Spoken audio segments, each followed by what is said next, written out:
Stanford University. Hi.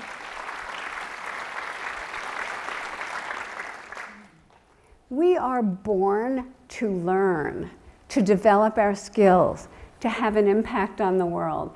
And if you don't believe me, just take a look at this.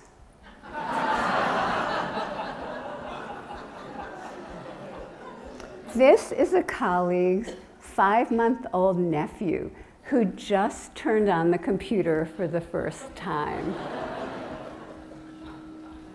But that's old. Even at birth, we learn an amazing amount, much more than we ever suspected. But just a few years later, we start seeing this and this. My work is about why this happens and what we can do about it. In my work, we find that students can have different perspectives on their intelligence, talents, and abilities. When they're in more of a fixed mindset, they believe their talents and abilities are just these fixed traits. They have a certain amount, and that's it. This makes them afraid of learning. They're so worried about looking smart and not looking dumb that they back off from challenging learning. But when they're in more of a growth mindset, they can forget about smart and dumb.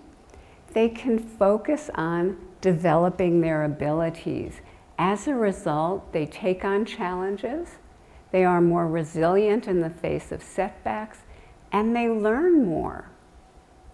This was writ large in a recent study we did with all of the 10th graders in the country of Chile, 160,000 students.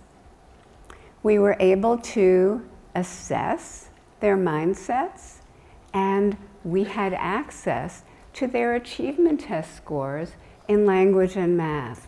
And what we found was that at every single level of family income, the students who endorsed more of a growth mindset substantially outperformed the students who endorsed more of a fixed mindset. And what was really remarkable was that many of the poorer students who had a growth mindset were performing at the level of much, much, much richer students who had more of a fixed mindset. What's really exciting to us is that we're learning more and more about how to teach students a growth mindset.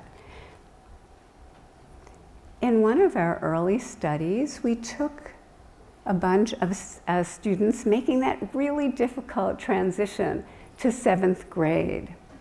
Many of them were already showing declining scores, especially in math. Half of them were taught terrific and useful study skills, but the other half was taught a growth mindset with those study skills. They learned that when they stepped out of their comfort zone to do hard things, and they stuck to them, the neurons in their brain could form new connections, stronger connections, and over time, they could get smarter. This message was thrilling to the kids. And when we checked in on them at the end of the year, we found that the students who had just learned the useful study skills were continuing to show declining grades, especially in math.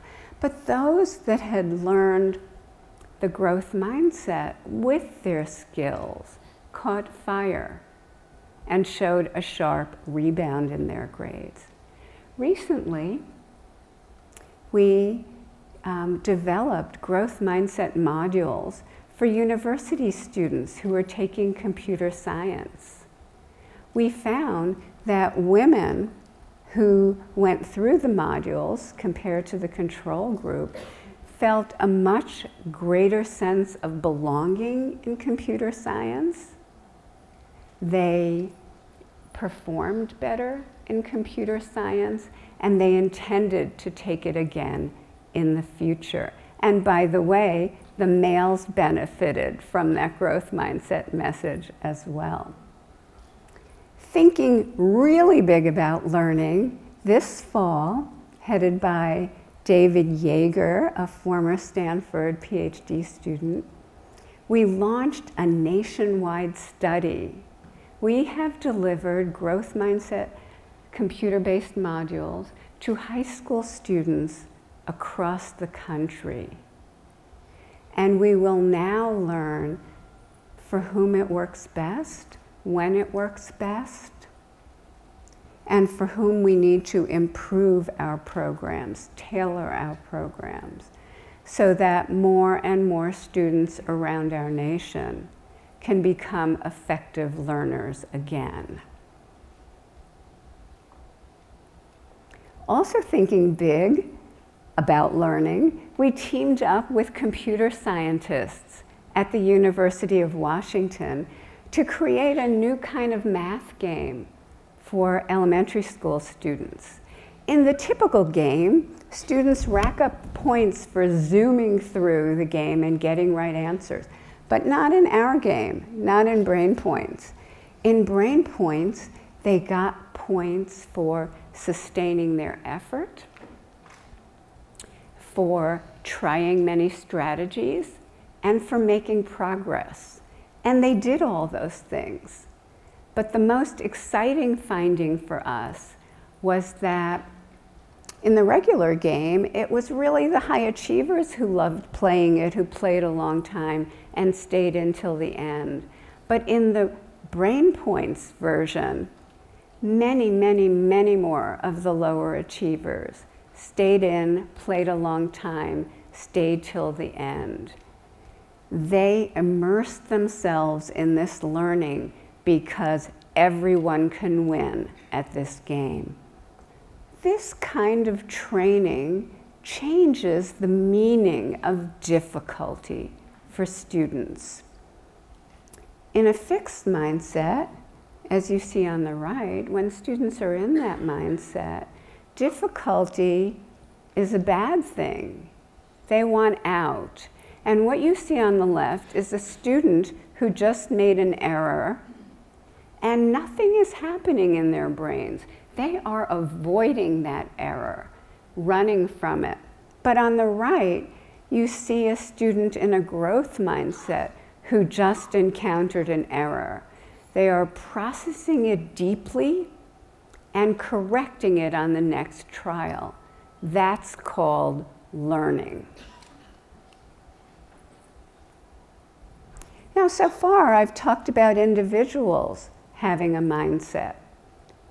But what about a whole school or a whole community?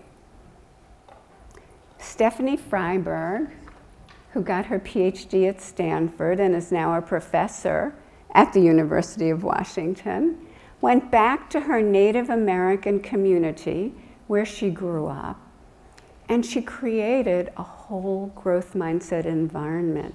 She trained the teachers all summer how to teach kids their brains can grow, how to tailor their practices to convey that message. She made a TV show for the community's parents and worked with them as well. And when the kids showed up in the fall, they were told every day, because we care about you, we're going to spend 6 hours today growing your brain. They were immersed in this setting where everybody was committed to, devoted to, growing their brains. Now, this school on the reservation was traditionally at the bottom of the district. After a year to a year and a half of immersion in a growth mindset environment, the kindergartners and first graders in that district went to the top of the district, which, by the way, included affluent sections of Seattle. The older kids, the 3rd through 5th graders, many of them were gaining a year and a half to 2 years per year it's exciting to think of what students are capable of. And these were students who were not thought to be capable of much.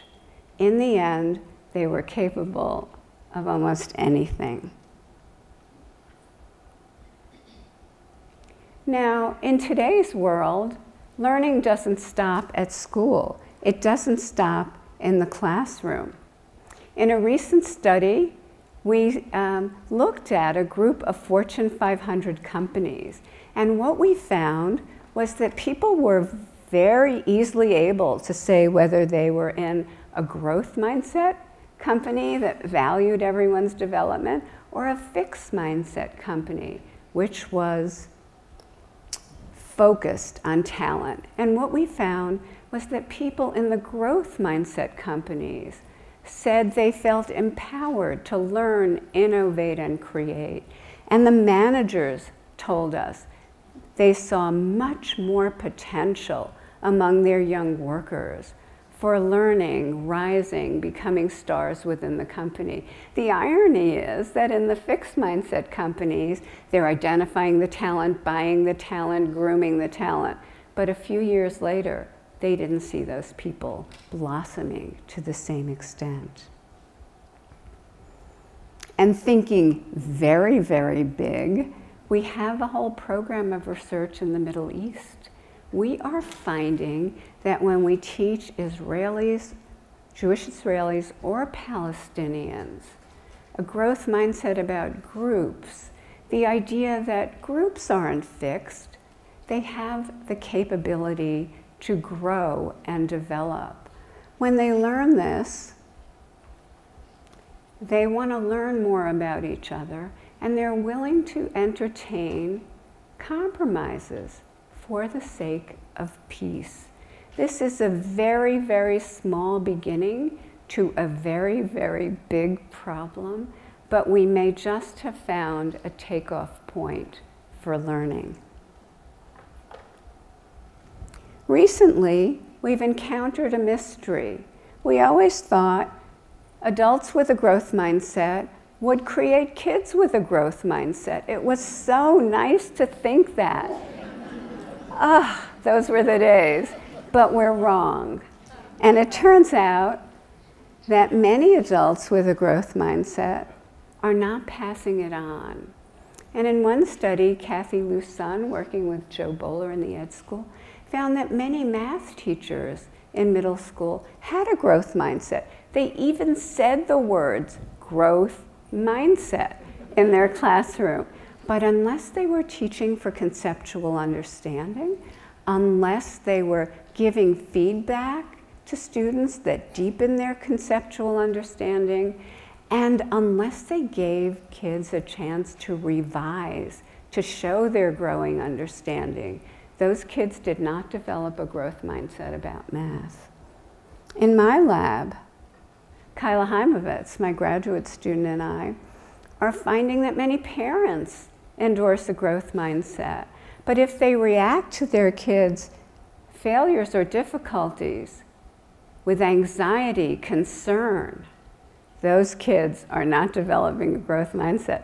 But when they react to the kids' setbacks or failures as an interesting platform for learning, let's see what you did, let's see what we can do now, those are the kids who are developing a growth mindset. Putting it all together, we are thinking really, really big and working really, really hard so that everyone, children, adults, no matter what age, can look like this again. Thank you.